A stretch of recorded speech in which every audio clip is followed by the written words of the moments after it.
망됩니다. MBC 뉴스 김경태입니다.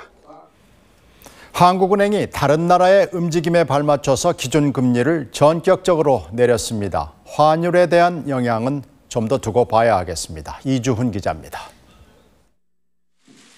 한국은행 금융통화위원회는 오늘 기준금리를 연 5%로 0.25%포인트 내렸습니다.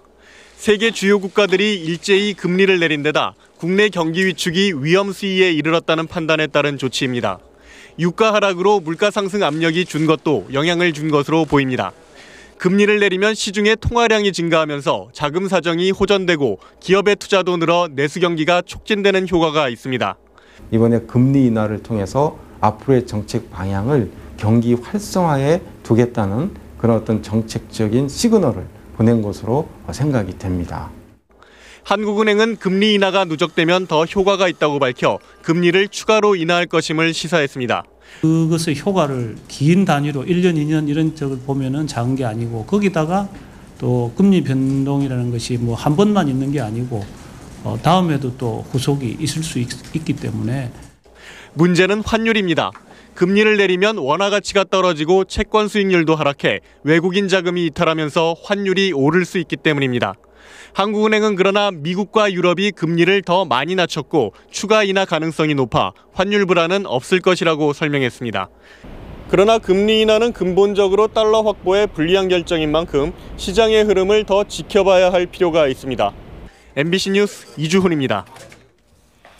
원달러 환율이 오르내리다가 당국의 강력 개입으로 닷새 만에 떨어졌습니다. 증시는 소폭 올랐습니다. 정신의 기자입니다. 장 초반 90원 폭등하며 원달러 환율이 1,485원까지 뛰어오르자 당국의 대규모 개입이 단행됐습니다.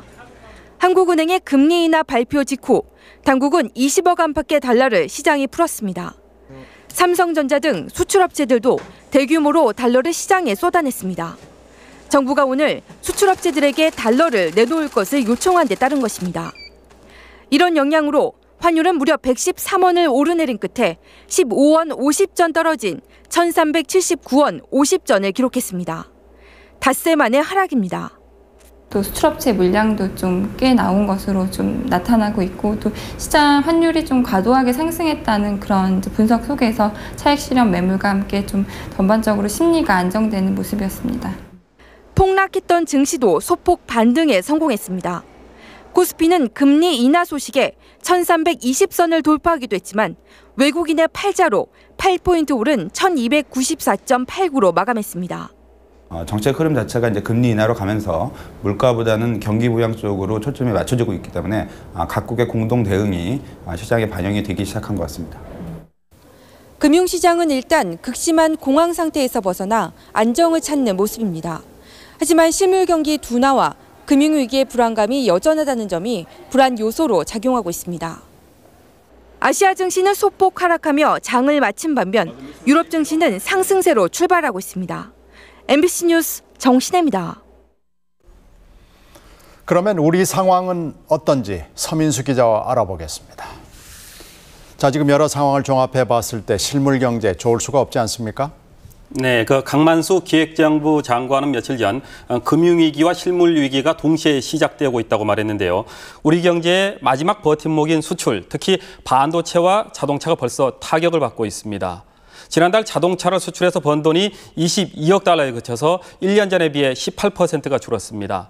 현대의 대미 수출이 25% 줄어든 영향이 컸습니다. 반도체 수출 역시 10%가 줄어서 앞으로 전망을 어둡게 하고 있습니다. 세계 경제가 이렇게 나빠지면은요, 수출이 더 어려워지겠죠? 네, 이런 경기 침체 여파가 아시아와 남미 같은 신흥국으로 번지게 되면 상황이 더 나빠지게 됩니다.